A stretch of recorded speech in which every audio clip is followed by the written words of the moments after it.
Perkenalkan, nama saya Femilia Sabina Kewa, NIM 2019-720028,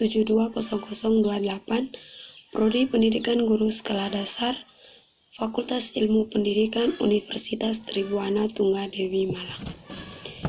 Saya akan menjelaskan pendidikan inklusi. Yang pertama, pengertian pendidikan inklusi.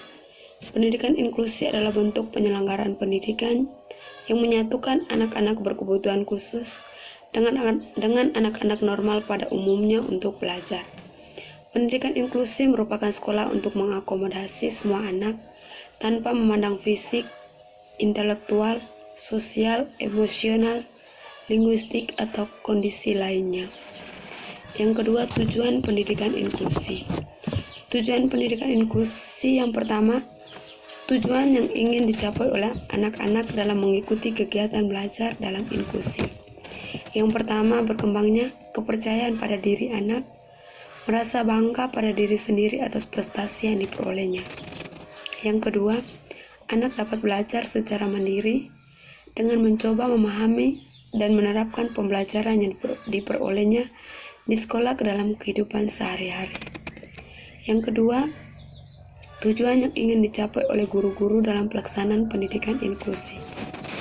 Yang pertama, guru akan memperoleh kesempatan belajar dari cara yang mengajar dengan setting inklusi.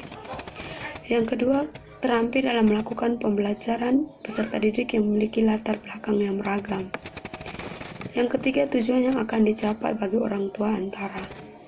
Yang pertama, orang tua akan merasa dihargai, merasa dirinya sebagai mitra sejajar dalam memberikan kesempatan belajar dan yang berkualitas kepada anaknya.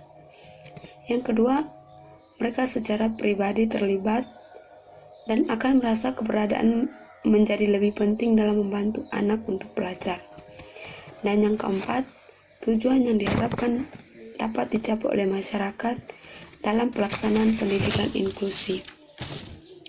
Yang pertama, masyarakat akan merasa suatu kebanggaan karena lebih banyak anak mengikuti pendidikan di sekolah yang ada di lingkungannya. Yang kedua, semua anak yang ada di masyarakat akan terangkat dan menjadi sumber daya yang potensial. Tujuan pendidikan inklusi menurut Rajake dan Bronson dibagi menjadi 4, yakni yang pertama, bagi anak berkebutuhan khusus, yang kedua bagi pihak sekolah, yang ketiga bagi guru, dan yang keempat bagi masyarakat. Karakteristik peserta didik anak inklusi. Karakteristik anak pendidikan inklusi tergabung dalam beberapa hal seperti: yang pertama, hubungan ramah dan hangat. Contoh untuk anak tunarungu, guru selalu berada di dekatnya dengan wajah terarah pada anak dan tersenyum. Yang kedua, kemampuan. Guru peserta didik dengan latar belakang dan kemampuan yang berbeda, serta orang tua sebagai pendamping. Yang ketiga, pengaturan tempat duduk yang bervariasi seperti duduk berkelompok di lantai membentuk lingkaran. Yang keempat, materi belajar. Berbagai bahan yang bervariasi untuk semua mata pelajaran. Contoh pembelajaran matematika disampaikan melalui kegiatan yang lebih menarik, menyenangkan, dan menantang, melalui bermain peran menggunakan poster dan wayang untuk pembelajaran bahasa. Yang kelima, sumber guru menyampaikan rencana harian dengan melibatkan anak. Contoh meminta anak membawa media belajar yang murah dan mudah didapat ke dalam kelas untuk dimanfaatkan dalam pembelajaran tertentu. Terima kasih.